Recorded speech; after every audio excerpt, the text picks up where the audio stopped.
I want to now talk about the transition for the new mayor-elect, who I have to say is getting things off on a fairly good start, I would say, if not an excellent start.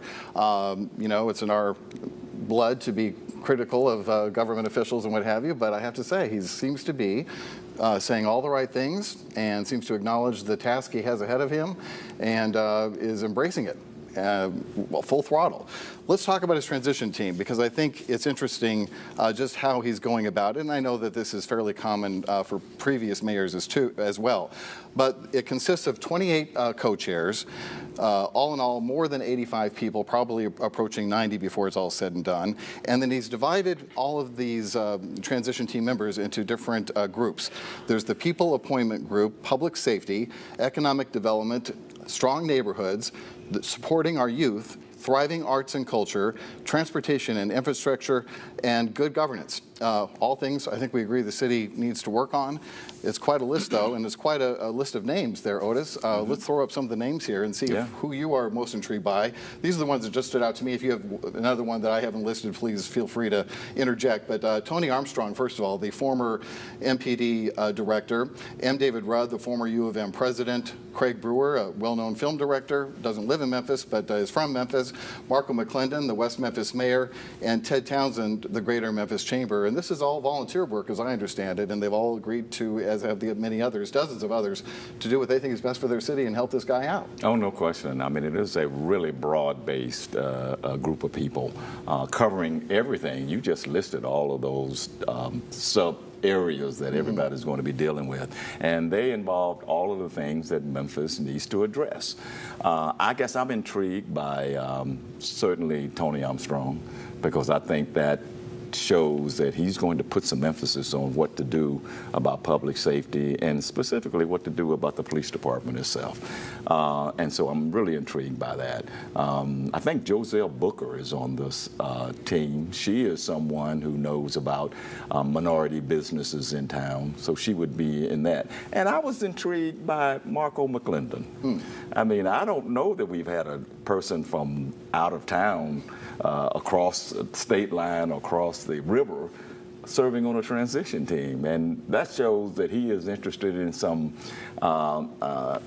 cross county and cross state involvement in what's happening in Memphis. I agree. Chris, what are your thoughts? Totally agree. I thought it was excellent. I thought it was very representative of the community. You had lots of different types of people there representing lots of different neighborhoods, lots of different backgrounds. Also generationally, you had some younger folks on there. I thought it was excellent. And to your point, you know, even though Memphis is a city of 660,000, the mayor of Memphis, because it is the city in this area, Mayor-elect Young is also effectively the leader of a metro area of 1.3 million Well, he people. recognized that, and I don't know that previous mayors have. And I think we're going to see some... I think it's critical. I think it's a great step. I was very impressed with this group, off to an excellent start. And I think for the record, we have to say, this gentleman right here called the election he did. a long time ago. You called it.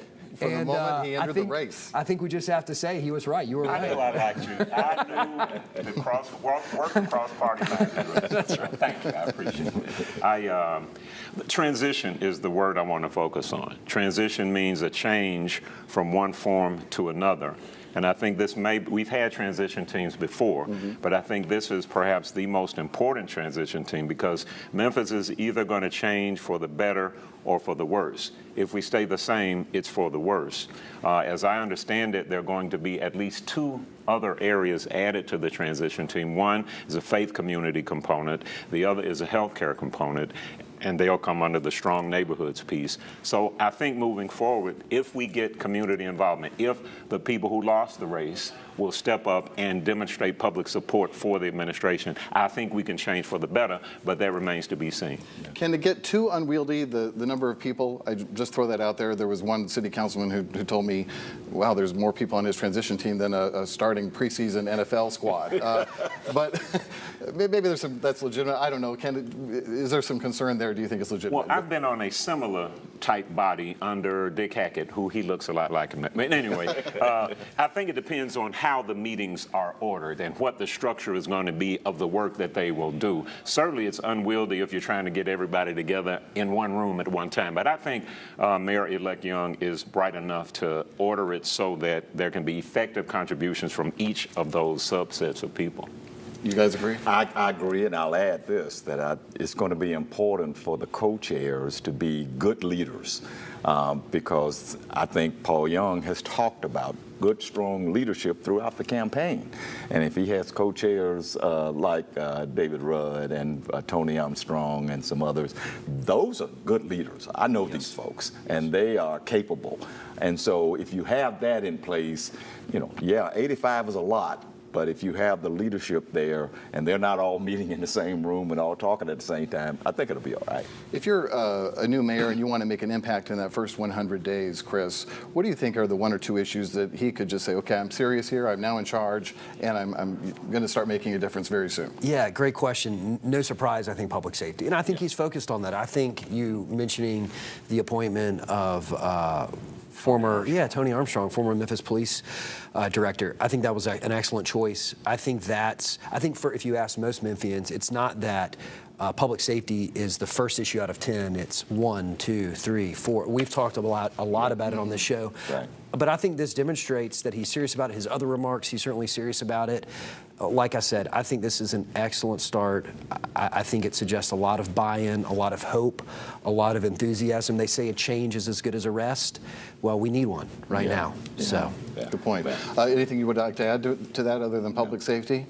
What about an initiative on litter in the city? Because we do these community town halls once a month and go to all the different communities, and that is in addition to crime, of course. But man, people really remember a time when it wasn't as bad as it is now, and they really want to see something addressed by that. And it would be a very visible, people would be able, that's a tangible thing people could see right away. Well, I think that goes along with community buy-in. It's personal responsibility. I think a lot of that is going to depend on how Mayor-elect Young presents himself in public and challenges members of the public to do what we can do and allow the government to govern. But I think things like litter are up to the people. It's a pet peeve of mine, so that's why I bring it up. It is a real pet peeve of mine. I mean, I drive down Walnut Grove all the time, and the way you clean it up, and the very next day there's litter everywhere, including couches and mattresses and all that. well, that was my fault. That one. Well, okay, yeah, go get your I need to mattress. go get Okay, that. but yeah, I really hope that we can make some headway there. I mean, I even took a photograph today of somebody who threw litter out of the car right behind me, and I put it on social media. And I think people need to start shaming some of these folks, and that might be a way to sort of get the ball rolling here, because everybody has to have a buy-in. Get our businesses and faith community to adopt. Remember the Adopt a Mile or highway program right. where people would step forward as a group and say, okay, I've got this section of I-240 or this section of Walnut Grove or Poplar, and let's all pitch in and do it, because I think they're kind of outmanned as far as we still have the City Beautiful Commission, and they used to sponsor beautiful business awards, to give out awards for people who cleaned up and had the best looking areas. But again, Memphis used to be called City Beautiful.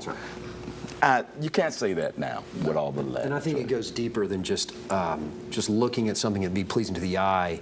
The disorder the litter is suggestive of chaos. Yes, It's sort of the broken windows through. I don't want to take the analogy too far, No, that's but true. when you see an orderly, well put together, non-litter environment, that suggests something about the place in which you live. Well, when you fly into Memphis International, I I've know, noticed this, I know. and you get in your car after you've been on a trip, that is so apparent to me that this is the first impression people have of our city.